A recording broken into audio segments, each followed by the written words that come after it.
Good morning students of class 6, welcome to your online class.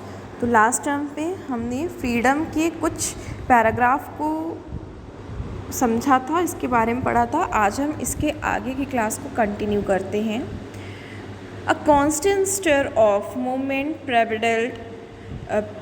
pervaded his dusty shop, whispered twitters, sly rustling, squeals, cheeps, and sudden squeaks.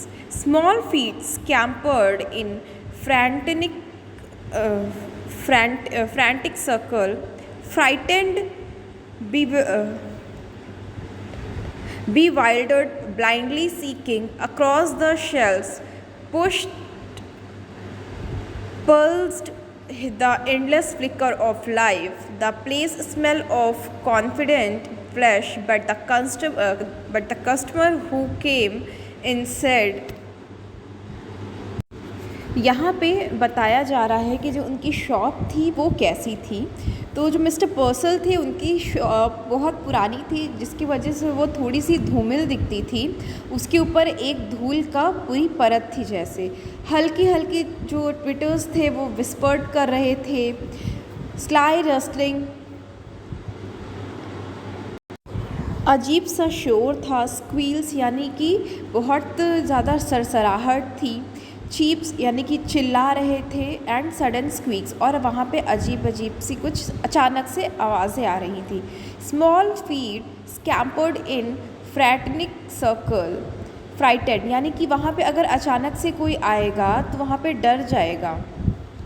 क्यों? क्योंकि आपको पता है कि जो हमारी मिस्टर पर्सल की शॉप थी वो एक पेट शॉप थी। वहाँ पे छोटे छोटे पेट को रखा जाता था बेचने के लिए, तो इस वजह से वहाँ पे कभी फ्लैश की बदबू आ रही थी, कभी जो वहाँ पे पालतू जानवर बंद थे, चिड़ियाएँ थीं, इन सब की आवाज़ थी, जिससे कि लोग डर भी सकते थे। तभी एक आदमी आता है और कहता है कि are they cute, look at the little castle, they are sweet. क्या तुम्हें नहीं लगता कि ये कितने क्यूट हैं, और तुम इन्हें कैजल को बंद करके रखे हो, ये कितनी ज़्यादा प्यारी हैं।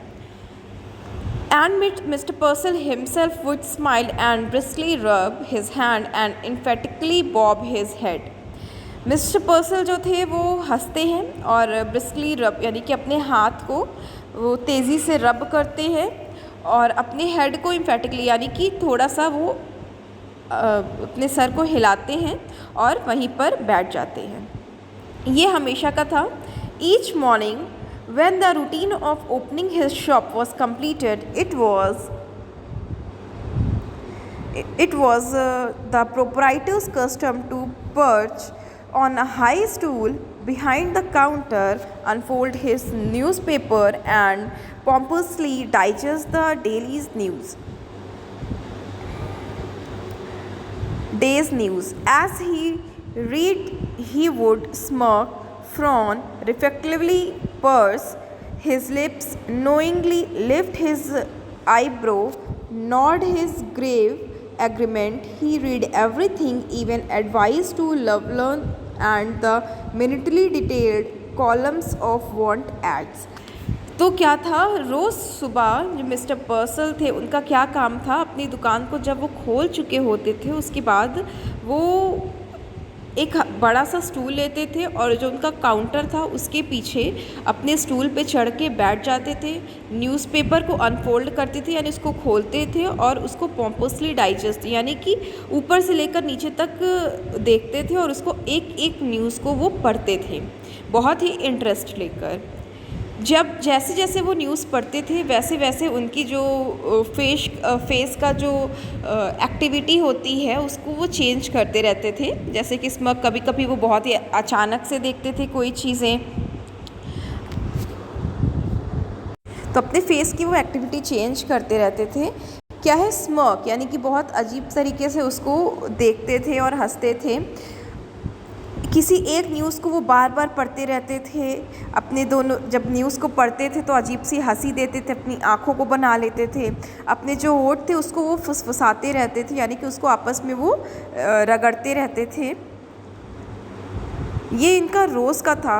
जैसे से न्यूज़ वो पढ़ते थे अपनी जो आईब्रोज थी उसको चढ़ा लेते थे, अपने दोनों जो इनके आईब्रोज थे उसको अजीब सी उसको अजीब सा पूरा शेप दे देते थे। अरे जैसे होता नहीं है, आप लोग कोई चीज़ अचानक से देखो तो अपने आईब्रोज़ को आप लोग ऊंचा कर देते हो, क्या आंखें दोनों आप लोग खोल लेते हो, तो वो हर एक चीज़ पढ़ते थे। इनफैक्ट वो ये भी पढ़ते थे कि जैसे जो लोग प्यार मोहब्बत में पड़े रहते हैं तो उनके लिए एक अलग कॉलम रहता है कि उनकी क्या एडवाइस है, उनको क्या क्या करनी चाहिए, कैसे उनका प्यार मजबूत रहे, तो एंड ऑल थिंग्स ये सब चीज़ें भी पढ़ते थे।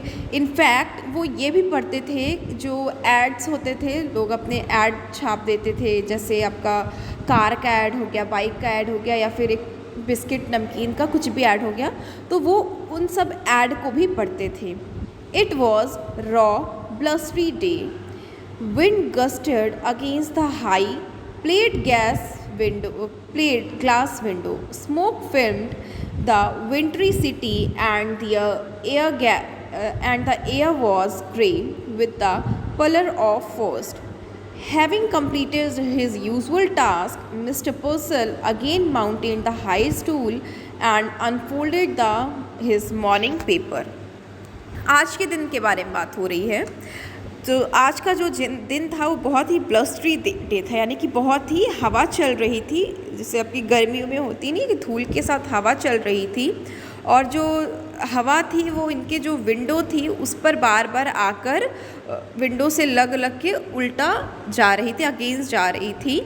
स्मोक फिल्म द विंट्री सिटी, यानी कि उसको देखकर लगता था कि जैसे यहाँ पे कोई फिल्म चल रही हो, एक फिल्मी सा पूरा वातावरण वहाँ का बन गया था। जो एयर थी वो ग्रे कलर के पलर ऑफ फ्रॉस्ट, यानी कि तो जो वहाँ की हवा चल रही थी उसके कारण जो कुछ सामान रखे हुए थे वो उस पर डस्ट आ गई थी और एक पीलापन सा आ गया था। तो ये सब देखकर अपने जो उनके मिस्टर जो पर्सल थे उनके सारे अपने काम वो ख़त्म करते हैं, सबको झाड़ते हैं, सब चीज़ें साफ़ करते हैं, जो भी चीज़ें उनको सामने दिखती है, जो उनका टास्क था उसको कंप्लीट करते जैसा वो रूटीन था उनका। और मिस्टर पर्सल जो थे वो फिर से हाई स्टूल लेते हैं और उसके ऊपर बैठ जाते हैं और बैठकर वो वहाँ पे अपना न्यूज़पेपर फिर से खोलते हैं और पढ़ने लगते हैं। He adjusted his glasses and glanced with the unbiased air of a righteous judge at the day headlines. वो अपने ग्लास को ऊपर करते हैं, चश्मे को ऊपर करते हैं, न्यूज़पेपर खोलते हैं और बैठकर पढ़ने लगते हैं। और फिर न्यूज़पेपर में उनके कुछ हेडलाइन रहती है जिसमें आज के दिन के बारे में बताता है। तो वो बैठ के अपने कुछ लोग होते हैं ना जो अनबाइस्ड, यानी कि बिना किसी चीज़ से बंधे हुए आज के जो चीज़ें उनको दिख रही हैं सामने उसको जज करते हैं। तो वो वही काम करते हैं, बैठकर जो न्यूज़पेपर में चीज़ें दी रहती हैं उसको जज करते हैं। Skittering feet, whimpering and squeaking and mewing the soft frantic stir of life. वो अपने दोनों पैर को हिलाते हैं और अपने खुद भी ऐसे हिलते रहते हैं और अजीब अजीब सी फेस की मुद्राएं देते रहते हैं, अजीब तरीके से हंसते अपने फिर से वैसे ही जो करते हैं, अपने आँखों को ऊपर करते भौं को चढ़ाते हैं, मुंह से कुछ बड़बड़ाते रहते हैं और अपनी जो ये लाइफ में चारों ओर चलता रहता है अराउंड हिम, यानी कि उनकी जो चारों ओर होती रहती है घटनाएं वो सब देखते रहते हैं। बट इन सब चीज़ का उन पर कोई असर नहीं होता है। जैसे कि अगर पेट की शॉप है तो यहाँ पे फुसफुसाहट होती रहती है, चिड़ियाएँ बोल रही होती हैं, कैट म्याऊं म्याऊं करती रहती, तो ये सब चीज़ें उनके आजू बाजू हो रही थी। बट इन सब चीज़ का मिस्टर पर्सल पे कोई फ़र्क नहीं पड़ता है, वो चुपचाप अपने दोनों पैर को हिलाकर न्यूज़पेपर पढ़ते रहते हैं। Mister पर्सल heard no more than he would have learned to heard the monotonous ticking of a family clock. वो कुछ चीज़ें नहीं सुनते, सिर्फ एकाग्र होकर अपने न्यूज़पेपर को पढ़ते रहते हैं और सिर्फ वो एक चीज़ें सुनते हैं जो उनकी पुरानी सी घड़ी रहती है और घड़ी की जो अजीब सी टिकटिकाहट रहती है, सिर्फ वो उस टिकटिकाहट को सुनते हैं और अपने न्यूज़ को पढ़ते रहते हैं। तो यहाँ पे आपका मैं और कुछ पैराग्राफ को आज मैंने लिया है और उसको ख़त्म किया भी है। नेक्स्ट टर्न पे हम लोग आगे की चीज़ों को लेंगे और पढ़ेंगे इस चैप्टर्स को, ठीक है। Till then have a nice day student.